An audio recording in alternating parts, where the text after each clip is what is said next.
À GoFM, voici le Doc Mayou. Mardi aujourd'hui, c'est le 18 novembre. Doc Mayou, bonjour. Oui, bonjour Jonathan. Doc, on a gros dossier dans l'actualité, là. Sainte-Justine, la situation qui est dangereuse. Vous, qu'est-ce que vous connaissez de Sainte-Justine? Non, pas grand-chose. C'est que si ce n'est que c'est une institution francophone de l'Université de Montréal. C'est un centre pédiatrique. OK. Un centre pédiatrique ultra spécialisé qui est en guerre avec depuis nombre d'années avec le Montreal Children's Hospital de McGill pour avoir des services uniques. Okay, ce que l'on dit que les urgences de l'hôpital Sainte-Justine manquent tellement de ressources que la situation est devenue dangereuse et présente des risques de bris de service.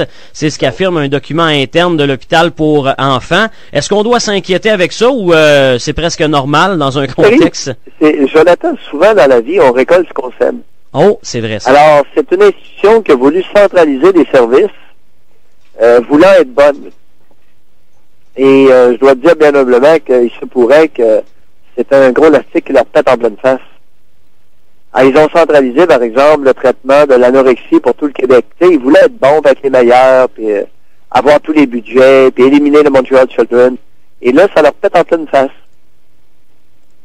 Dangereux, ce jeu-là. Et ça, Doc, est-ce que c'est dangereux dans tous les domaines? Ben oui, ben oui. Oui, hein? Ben oui, quand tu veux tout centraliser, écoute, c'est ce que l'Union soviétique avait fait, c'est la base du socialisme. Alors, au lieu d'accepter une saine compétition, il monopolisait, il centralisait de façon outrancière. Fait qu'on a un exemple historique. Alors, l'histoire nous enseigne que de centraliser sur une grande échelle, ça peut devenir catastrophique. C'est pas beaucoup plus compliqué que ça, là. Ouais. Okay. Alors, c'est une institution qui a manqué de modestie, qui a manqué d'humilité. J'ai une question d'auditeur pour vous. Je ne sais pas si on peut faire un peu de millage avec ça. Je vous la pose, Doc, et on verra bien où ce que ça va nous mener. Je vous le lis pas exactement, je vous le résume, OK? Oui.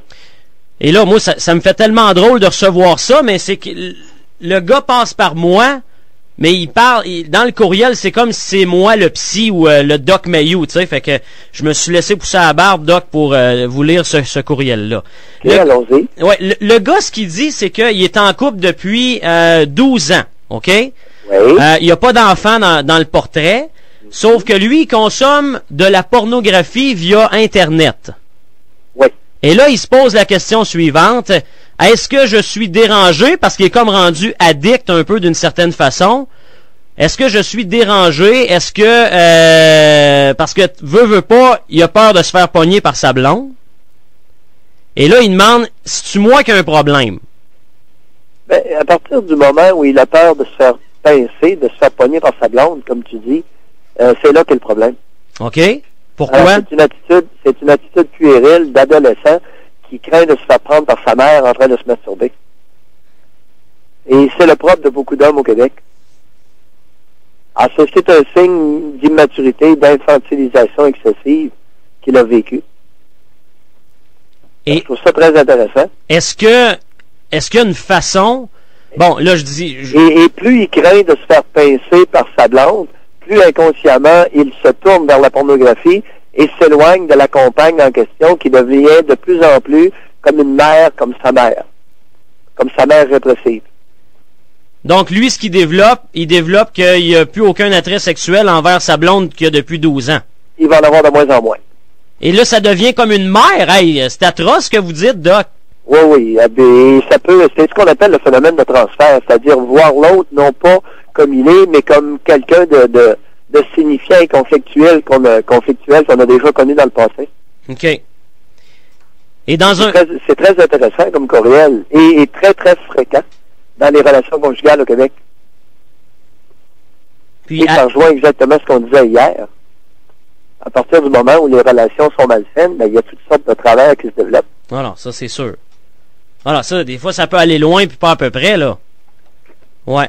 Mais est-ce qu'il existe une situation comme ça? Là, on s'écarte du cas du courriel en particulier, où la femme est au courant et ça y dérange pas, Doc? Ben, c'est-à-dire être au courant, ça la dérange pas. Non, elle n'est pas au courant. Elle n'est pas au courant, puis tu peux être sûr qu'à un moment donné, ça va la déranger royalement. Et elle, probablement, en bonne germaine québécoise, est fort possiblement une de ces femmes qui joue, justement, qui l'a choisi parce qu'il était immature. Elle l'a choisi pour ça. Parce qu'il était immature, parce qu'elle pouvait le materner, parce qu'il était pas trop indépendant d'opinion. Alors, ça lui donnait l'impression d'être bonne, d'être fine, d'être savante, d'être dominante. Alors, elle l'a choisi pour ça, parce qu'elle le dominait, parce qu'elle était supérieure à lui. Donc, ce que vous nous dites, c'est que dans bien des cas, les femmes, quand ils recherchent un homme pour partir une relation, ils vont chercher un homme que ça va être écrit noir sur blanc, que dans le fond, ils vont croire qu'ils vont pouvoir le contrôler. Dans bien des cas. Dans un gros pourcentage de cas, oui. Alors, un homme soumis, alors souvent, au Québec, il n'y a pas beaucoup de mode relationnel. Dans le mode dominant-dominé, là, ils sont majoritaires dans les relations conjugales à déployer ce mode-là. Comprends-tu? Il y en a un qui domine, puis l'autre qui est dominé. D'accord? Oui. Mais ça peut être l'homme ou la femme.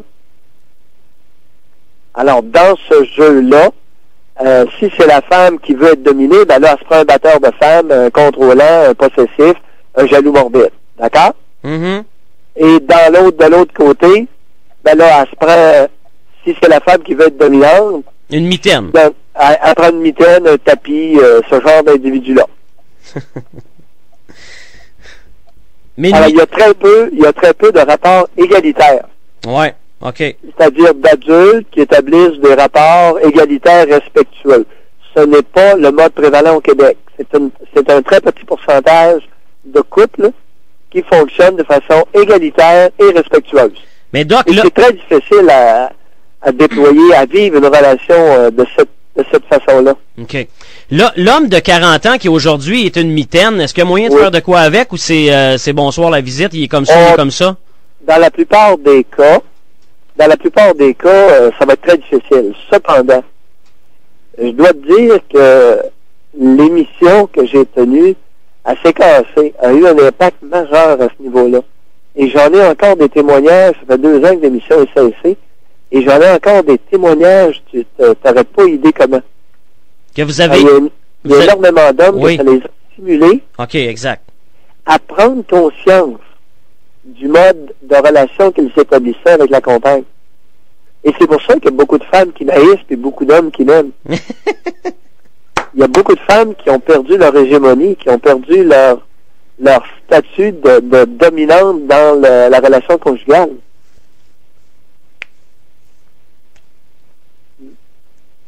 Doc, intéressant comme réflexion. Pardon? J'ai dit intéressant comme réflexion. J'espère qu'on a fourni un peu d'éclaircissement au fameux courriel.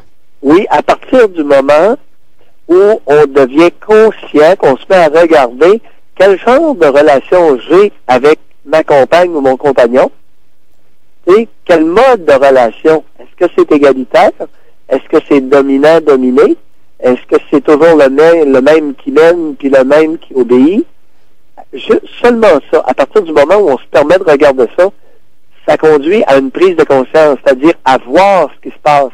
Et le fait de voir, le fait d'avoir vu et de regarder peut amener un changement très profond. Ben oui, c'est sûr. Fait-là, de devenir conscient, qu'est-ce que je fais là? Oui, parce que des fois, quand on a la face dans le vide, Doc, on n'est pas en mesure d'avoir un regard sur toute la situation, mais quand on prend le temps de se concentrer, de réfléchir, parce que c'est un mot bien banal, réfléchir, mais c'est pas tout le monde qui prend le temps de le faire, hein? Ah non, la réflexion est l'apanage de seulement d'un très petit pourcentage d'adultes. Voilà. Et qui dit réflexion dit recul. Lorsque tu as pris l'exemple du nez dans la vitre, seulement de se reculer un peu et de se regarder agir. Qu'est-ce que j'ai fait hier? Comment ça s'est passé hier? Hier soir, avant-hier, la semaine dernière?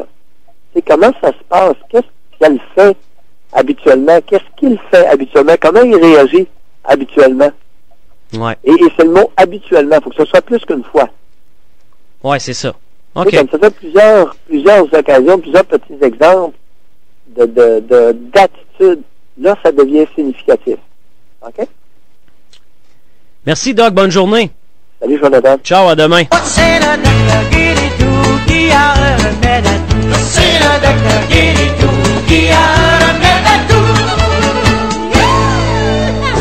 Le Doc Mayou.